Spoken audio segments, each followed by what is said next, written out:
Vous avez un nouveau message envoyé du passé.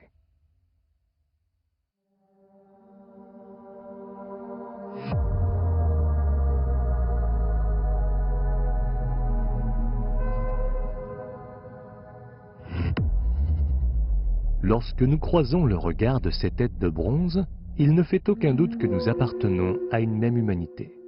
Mais leurs traits montrent clairement qu'il ne saurait s'agir de personnes ordinaires. Leurs yeux saillants et leurs lèvres fines leur donnent en effet un grand air de dignité. Les lobes des oreilles sont percés. Dans la haute antiquité, porter des pendants d'oreilles était la marque d'un rang social particulier. Au total, ont été découvertes 57 têtes de bronze, toutes différentes. Si certaines ont le sommet du crâne rond, d'autres l'ont plat, et d'autres enfin ont un visage d'or. Celles qui ont le crâne rond portent un bandeau qui se termine par une sorte de nœud à l'arrière du crâne, faisant penser à un chignon.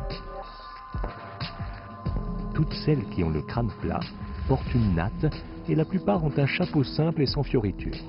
Une seule exception toutefois, ce couvre-chef décoré de motifs circulaires.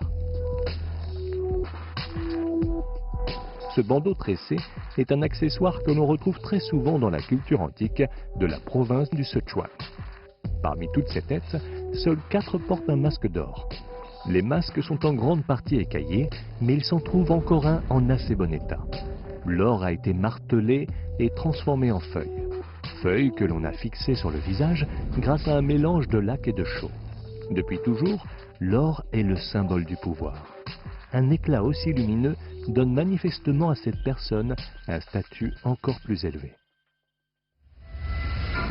Cependant, parmi toutes les têtes de bronze découvertes sur le site de Sanxingdui, province du Sichuan, il s'en trouve une qui sort du lot.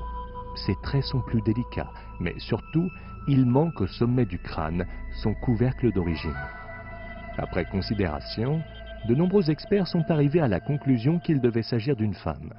Dépourvu des signes extérieurs de sacralité, le personnage nous apparaît sous un jour plus humain.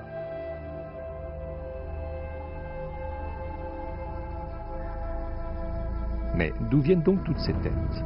Et pourquoi présentent-elles des traits si différents des nôtres?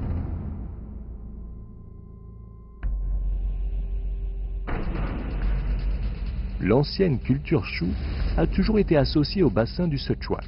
Pourtant, elle est rarement évoquée dans les chroniques officielles.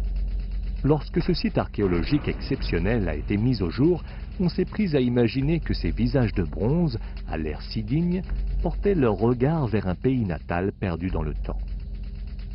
Alors que la période des royaumes combattants touchait à sa fin, vers le IIIe siècle avant Jésus-Christ, le pays de Shu tomba aux mains du royaume de Qin.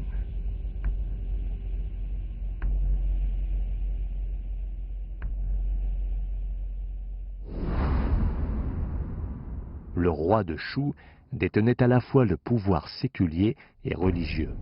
On pourrait tout à fait le comparer à un chaman.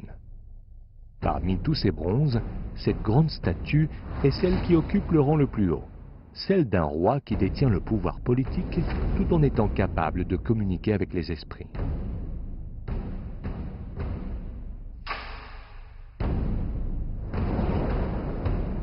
Vers la fin de la culture de Sanxingdui, la dynastie de la plaine centrale, celle des Shang, fabriquait de grandes quantités d'armes, d'ustensiles, de récipients en bronze utilisés pour des sacrifices humains.